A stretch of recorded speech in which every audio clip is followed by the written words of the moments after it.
Hello বন্ধুরা, শুভ সকাল। আজকে আমি চলে এসেছি আমার দাদার দোকানে ফ্যান্সি ফ্যাশনে। চলুন দেখি একটা ব্যস্ত দিনের সকালটা ঠিক কিভাবে শুরু হয়। প্রথমেই লাইটগুলো অন করে দোকানটাকে আলোকিত করি, তারপর নিজেকে আরাম দেওয়ার জন্য এসিটা অন করলাম। তারপর দেখলাম দাদা এক্স্যাক্ট যে জায়গাটাতে বসে সেই জায়গাটা একটু এলোমেলো হয়ে আছে। জামা কাপড়ের যে প্লাস্টিকগুলো হয় ওই প্লাস্টিকগুলো এখানে ছড়িয়ে ছিটিয়ে আছে, পড়ে আছে অনেকগুলো। জায়গাটা বড্ড নোংরা লাগছে দেখতে। তারপর আর কি শুরু করে দিলাম জায়গাটা পরিষ্কার করার জন্য। প্লাস্টিকগুলো সব গুছিয়ে নিচ্ছি এক সাইড করে, জায়গাটাকে ক্লিন করব বলে।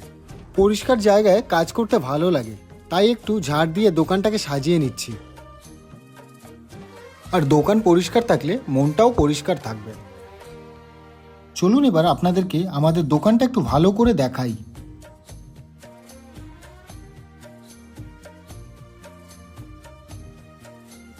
আর এখানে আছে নানান রকমের shirt, plain shirt, check shirt, রং বেরঙের নানা ধরনের শার্ট, এবং আপনি এখানে ফার্স্ট কপির টি শার্টও পেয়ে যাবেন।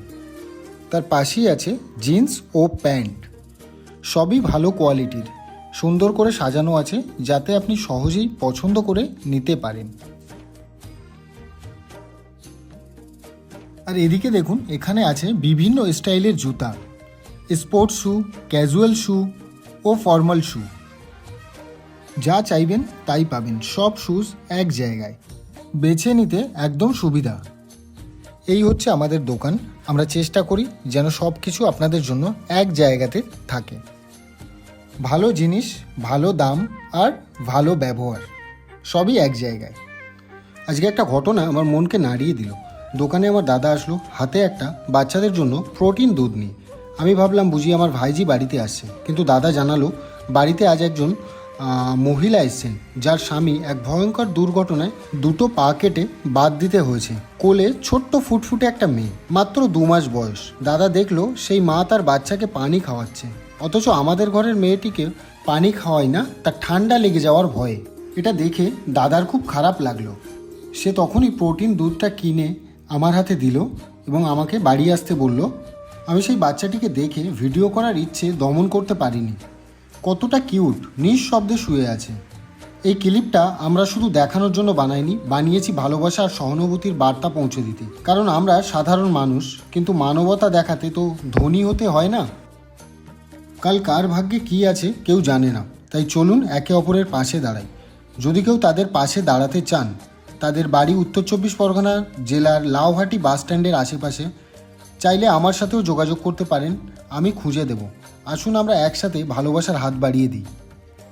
এরপর দুপুরে ঘুম দিয়ে উঠে চলে আসলাম ছাদে। গেট খুলতেই ঠান্ডা হাওয়া, দূরে চোখ রাখতেই দেখা গেল সেই বিশাল টাটা অ্যাভিনিটা বিল্ডিংটা। আজ বিকালে ওই দিকেই যাব সময় কাটাতে। আর নিচে নিচে চলছে কাকার বাড়ি তৈরির কাজ। কিন্তু মজার ব্যাপার হলো, যেখানে কিছুই হয় সেখানে মিনাজ নিজেকে সুপারভাইজার বলে দাবি করে। সহজ সরল মনের প্রো লেভেলের একটা হারামি ছেলে। খুব শীঘ্রই ওর সাথে আপনাদের পরিচয় করিয়ে দেব।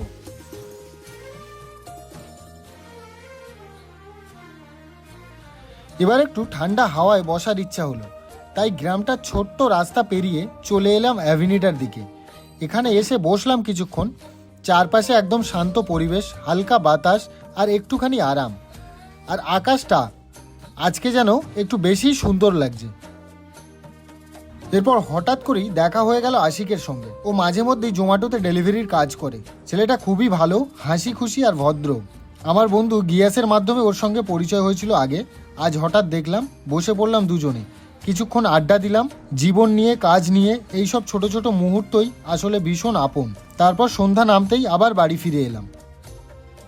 সন্ধ্যা 8টার পর আবার একটু বেরিয়ে পড়লাম। এবার গন্তব্য DLF 2। ওখানে সাঙ্গীর ভাই আমার জন্য অপেক্ষা করছিল। ওর সঙ্গে দেখা করে ঠিক করলাম চলো একটু আড্ডা দিই, তাই সোজা চলে গেলাম আকাঙ্ক্ষার দিকটায়। কিছুক্ষণ ঘোরাঘুরির পর হঠাৎ সাঙ্গীর ভাইয়ের একটা জরুরি কাজ পড়ে গেল। আমি বললাম, ভাই তুমি আগে কাজ মিটিয়ে নাও, আমি বাকিদের জন্য এখানে ওয়েট করছি। এরপর কিছুক্ষণ আড্ডার পর 4 জন একসাথে একটা বাইকে চেপে রওনা দিলাম। বাইক চালাচ্ছিলাম আমি, যদিও জানি এই কাজগুলো খুব একটা ঠিক নয়, কিন্তু বন্ধুত্বে অনেক কিছুই হয়ে যায়। রাত 11টার দিকে এসে পৌঁছালাম বাড়ি। এই ছিল আজকের দিনের একরাশ গল্প, আড্ডা আর কিছু পাগলামি। আবার দেখা হবে কাল নতুন কোনো জার্নি নিয়ে। ভালো থেকো, পাশে থেকো।